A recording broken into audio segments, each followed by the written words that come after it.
নমস্কার, positivity with Vedanta ক্লাসে সকলকে সুস্বাগতম।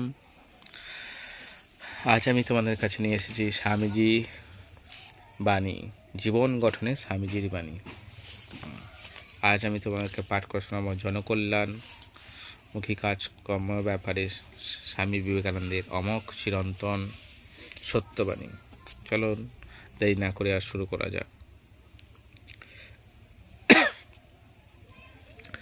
আমার মনে হয় দেশের জনসাধারণকে অবহেলা করাই আমাদের প্রবল জাতীয় পাপ, এবং তাই হলো আমাদের অবনতির অন্যতম কারণ।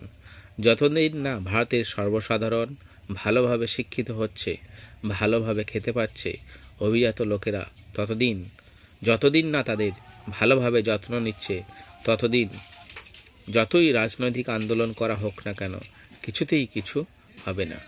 তারা আমাদের শিক্ষার জন্য রাজকর হিসাবে পয়সা নিচ্ছে, আমাদের ধর্মলাভের জন্য শারীরিক পরিশ্রম মন্দির তৈরি করে দিচ্ছে, কিন্তু ওইসবের বিনিময়ে তারা চিরকাল লাথি খেয়ে এসেছে। তারা প্রকৃতপক্ষে আমাদের কৃতদাস হয়ে আছে। ভারতকে যদি পুনরুদ্ধার করতে হয়, আমাদের অবশ্যই তাদের জন্য কাজ করতে হবে। 2. আমাদের মিশন হচ্ছে অনাথ, দরিদ্র, মূর্খ চাষাভুষোর জন্য। আগে তাদের জন্য করে যদি সময় থাকে তো ভদ্রলোকের জন্য। ওই চাষাভুষোরা ভালোবাসা দেখে ভিজবে। উদার উৎমানন নিজেই নিজেকে উদ্ধার করবে। সকল বিষয়ই এই সত্য। ওরা যখন বুঝতে পারবে নিজেদের অবস্থা, উপকার, উন্নতির আবশ্যকতা, তখনই তোমার ঠিক কাজ হচ্ছে জানবে। চাষাভুষো মৃতপ্রায়, এই জন্য পয়সাওয়ালারা সাহায্য করে তাদের চেতিয়ে দিক, এই মাত্র। তারপর চাষারা আপনার কল্যাণ আপনারা বুঝুক, দেখুক এবং করুক। পরোপকারী ধর্ম, পরপীড়নই পাপ। শক্তি সাহসিকতায় ধর্ম, দুর্বলতা ও কাপুরুষতায় পাপ। স্বাধীনতায় ধর্ম, পরাধীনতায় পাপ। অপরকে ভালোবাসায় ধর্ম, অপরকে ঘৃণা করাই পাপ। ঈশ্বরে এবং নিজ আত্মাতে বিশ্বাসী ধর্ম, সন্দেহই পাপ। অভেদ দর্শনই ধর্ম, ভেদ দর্শনই পাপ। বিভিন্ন শাস্ত্র শুধু ধর্মলাভের উপায় নির্দেশ করে। যদি পর্বত মোহাম্মদের কাছে না আসে, মোহাম্মদকেই পর্বতের নিকট যাইতে হবে। আমি বলি, শিক্ষা কেন দাঁড়ে দাঁড়িয়ে যাইবে না? চাষার ছেলে যদি বিদ্যালয়ে আসিতে না পারে, তা হইলে কৃষিক্ষেত্রে অথবা কারখানায় যেখানে সে আছে, সেইখানেই তাহাকে শিক্ষিত করিয়া তুলিতে হইবে। ছায়ার মতো তাহার সঙ্গে সঙ্গে যাও। মনে রাখিবে, কুটিরেই আমাদের জাতীয় জীবন স্পন্দিত হইতেছে, কিন্তু হায়, কেহই ইহাদের জন্য কিছুই করে নাই। আমাদের আধুনিক সংস্কারকগণ বিধবা বিবাহ লইয়া বিশেষ ব্যস্ত। অবশ্য সকল সংস্কার কার্যেই আমার সহানুভূতি আছে, কিন্তু বিধবাগণের স্বামীর সংখ্যার উপরে কোনো জাতির ভবিষ্যৎ নির্ভর করে না, উহা নির্ভর করে জনসাধারণের অবস্থার উপর। তাহাদিগকে আপনার পায়ে দাঁড়াইতে শিখাইতে পারো।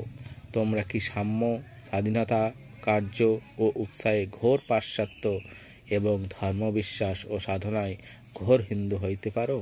ইহাই করিতে হইবে। ভারতের সমুদয় দুর্দশার মূল জনসাধারণের দারিদ্র্য। আমাদের নিম্ন শ্রেণীর জন্য কর্তব্য এই, কেবল তাহাদিগকে শিক্ষা দেওয়া এবং তাহাদের বিনষ্টপ্রায় ব্যক্তিত্ববোধ জাগিয়া তোলা।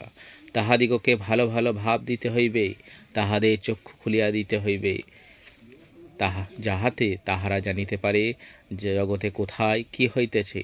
তা হইলে তাহারা নিজেদের উদ্ধার নিজেরাই সাধন করিবে। এই পবিত্র ও সরল কৃষককুল কেন দুর্ভোগ করিবে? ভারতে নিমজ্জমান জনসাধারণ ও অবনতি নারী সমাজের কথা আপনারা এত শুনিতে পান, কিন্তু কেহই তো আমাদের সাহায্য করিতে অগ্রসর হন না।